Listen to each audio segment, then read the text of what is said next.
जय हिंद देश बंधुओं। डॉक्टर कुमावत, जयपुर राजस्थान से एक होम्योपैथिक चिकित्सक। आज चर्चा करते हैं महिलाओं में जो डिलीवरी होती है उसमें ज़्यादातर सीजेरियन सर्जरी करके डिलीवरी होने लग गई। इसके पीछे जो मुख्य कारण है वो क्या है। तो पहले महिलाओं के जब भी बच्चे होते थे तो जो गाँव में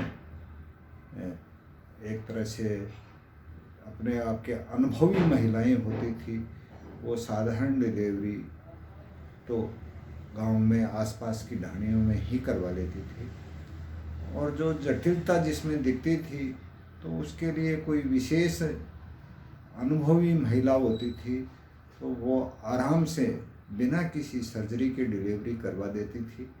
अब थोड़ा सा मेडिकल साइंस की तरफ लोगों का रुझान बढ़ा और कई तरह की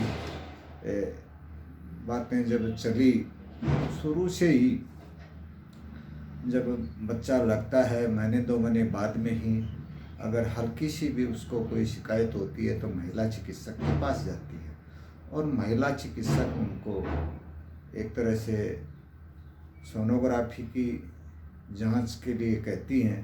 और अगर कोई महिला चिकित्सक नहीं भी कहती है तो कई महिलाएं जो साथ रहती हैं वो ये कह देती हैं, साहब सोनोग्राफी तो करवाओ। तो सोनोग्राफी एक अच्छी चीज़ नहीं है।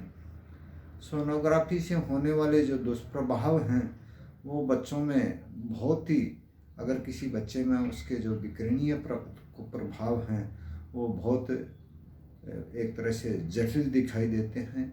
एक लगभग 6-7 महीने की बेटी मेरे पास में आई तो उसका सिर बड़ा हो रहा था। तो वैसे सिर बड़ा होना पहले भी कई एक ऐसी समस्या ही है, कई बच्चों में, हजारों बच्चों में एक बच्चे में ऐसी हो जाती थी, और जिसका होम्योपैथिक निदान से उसका समाधान भी हो जाता था। लेकिन जो बच्ची मेरे पास आई उसका मैंने होम्योपैथिक ट्रीटमेंट दिया तो उसको कोई रिलीफ नहीं महसूस हुई। न्यूरो सर्जन को दिखाया गया तो उन्होंने बोला, साहब इसकी तो सर्जरी होगी। अब दिमाग की वो पता नहीं क्या सर्जरी करके क्या करना चाहते थे। तो फिर वो बेटी के घर वाले थे वो डर गए और फिर मेरे पास ही लेके आए। तो मैंने कहा, देखो मैंने जो दवा दी थी उससे इसके कंट्रोल नहीं हो रहा है, मैंने 1.5 महीने मैंने दवा दे ली और अब क्या करें। बोले, साहब आप दवा तो दो। फिर उनमें से ही कोई एक था, उसने एक न्यूरो सर्जन से बात की तो उसने 4 लाख रुपए में सर्जरी करना उनको बताया और वो उसके सानिध्य में चले गए। सर्जरी करने के बाद में वो बच्ची एक तरह से कोमा में चली गई और जो होशावासी पूरी तरह से खो बैठी, हाथ पैर हिलाना भी उसकी, मैंने जब दोबारा 15-20 दिन बाद में दोबारा मेरे पास लेकर के आए तो वो हाथ पैर भी नहीं हिला पा रही थी, केवल श्वसन क्रिया उसकी जारी थी। और मैंने कहा, जहाँ सर्जरी करवाई है वही इसके बारे में सही सजेस्ट कर सकते हैं। बोले, साहब आप इसको दवा दो। मैंने कहा, मैं क्या दवा दूँ भाई, जो भी इसके छोटे से दिमाग में उन्होंने काट छाँट की है तो वो जो इसकी दिमाग के बढ़ने की गति है काट छाँट करने से वो तो रुक नहीं सकती थी। हालांकि जो एक्स्ट्रा मांस बढ़ा होगा उसको उन्होंने काट करके निकाल दिया होगा।